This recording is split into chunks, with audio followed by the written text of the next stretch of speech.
Happy health kids ടൈമിലേക്ക് വീണ്ടും സ്വാഗതം. കുട്ടികളിൽ വളരെ സാധാരണയായി കാണുന്ന ഒരു രോഗലക്ഷണമാണല്ലോ ചുമ അഥവാ കോഫ്.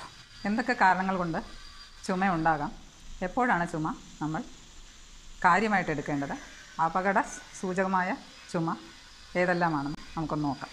ഏറ്റവും കോമണസ്റ്റ് ആയിട്ടുള്ള കാരണം വൈറൽ ഫീവർ വന്നിട്ടുള്ള ചുമയാണ്. വൈറൽ ഫീവറിൻ്റെ കൂടെ പനി, മൂക്കൊലിപ്പ്, ചുമ ഇതെല്ലാം കാണും.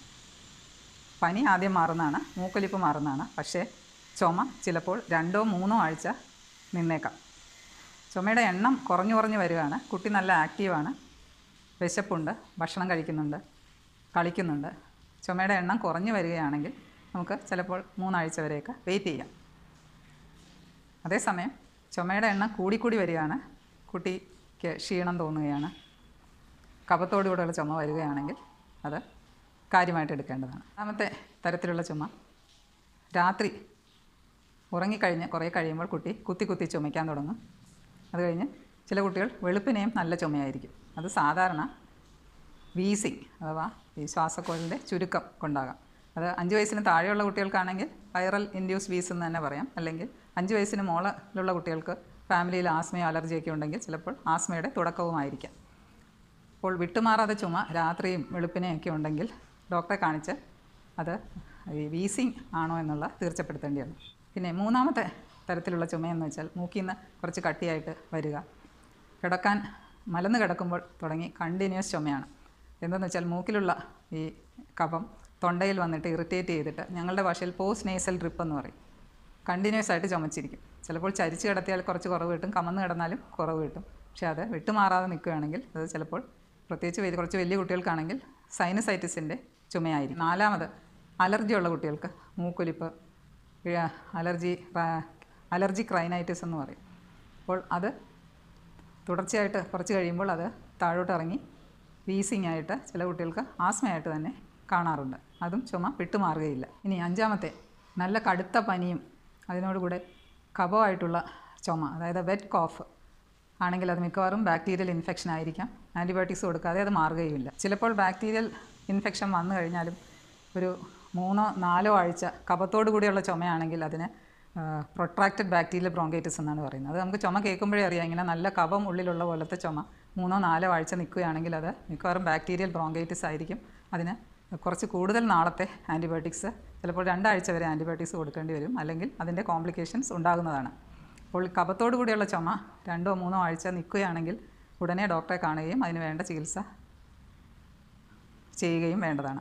ഇനി ആറാമത്തെ തരത്തിലുള്ള ചുമ എന്താണെന്ന് വെച്ചാൽ കുട്ടി ഒരു കുഴപ്പമില്ലാത്ത കുട്ടി കളിച്ചുകൊണ്ടിരിക്കുകയാണ്. ചിലപ്പോൾ ഭക്ഷണം വായി വെച്ച് ഓടുകയായിരിക്കാം, അല്ലെങ്കിൽ പാട്ട് പാടുകയായിരിക്കാം. ഭക്ഷണം കഴിച്ചുകൊണ്ടിരിക്കുമ്പോൾ പെട്ടെന്ന് ചുമയ്ക്കുക. അതായത് ചിലപ്പോൾ കപ്പലണ്ടി ആകാം, വേറെ തരത്തിലുള്ള നട്ട്സ് ആയിരിക്കാം, അല്ലെങ്കിൽ മിക്സർ ആയിരിക്കാം. ഇതെല്ലാം പെട്ടെന്ന് ചുമച്ച് ശ്വാസക്കുഴൽ ഫുള്ളായിട്ട് അടഞ്ഞു പോകാം, അല്ലെങ്കിൽ പാർഷ്യലായിട്ടും അടഞ്ഞു പോകാം. കണ്ടിന്യൂസ് ചുമയായിരിക്കും. ചിലപ്പോൾ അത് ശ്വാസക്കുഴലിൽ എവിടെയെങ്കിലും തങ്ങി നിൽക്കുകയാണെങ്കിൽ ചിലപ്പോൾ ചുമ മാറും. പക്ഷേ അപ്പോഴത്തേക്ക് തൽക്കാലത്തേക്ക് മാറും. പിന്നെ കണ്ടിന്യൂസ് ആയിട്ട് ഇങ്ങനെ കുട്ടി ചുമച്ചുകൊണ്ടിരിക്കും. അത് ചുമച്ച് ഇത് പുറത്തെടുക്കാനുള്ള പോലത്തെ ചുമയായിരിക്കും.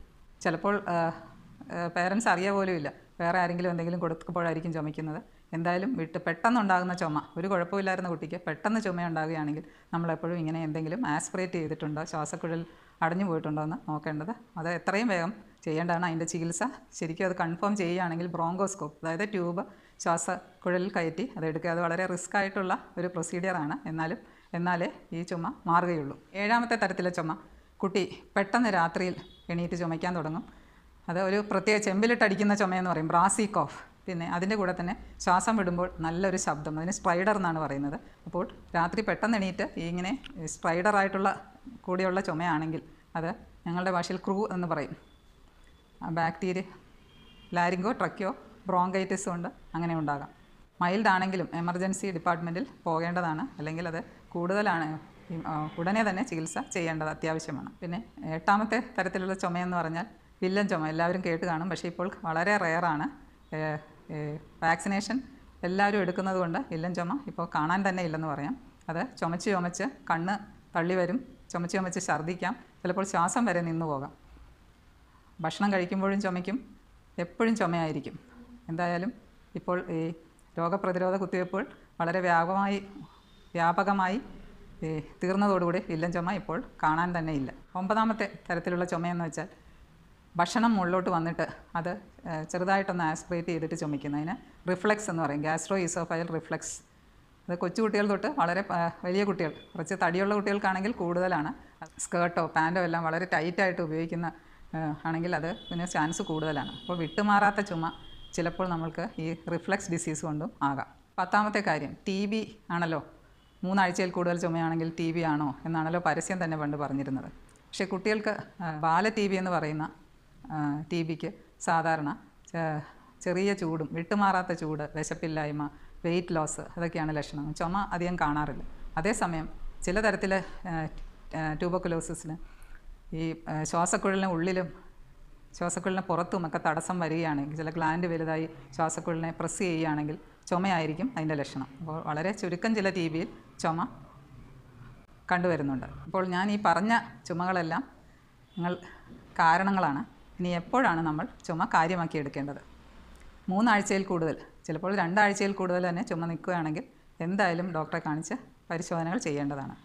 കഫത്തോടു കൂടിയുള്ള ചുമ എപ്പോഴാണെങ്കിലും എത്ര ദിവസമാണെങ്കിലും അതിന് ആൻറ്റിബയോട്ടിക്സ് വേണ്ടി വരും. പിന്നെ ചുമയോടുകൂടെ വിട്ടുമാറാത്ത ചൂട് ആണെങ്കിൽ അത് എന്തെങ്കിലും ഇൻഫെക്ഷൻ ആയിരിക്കാം.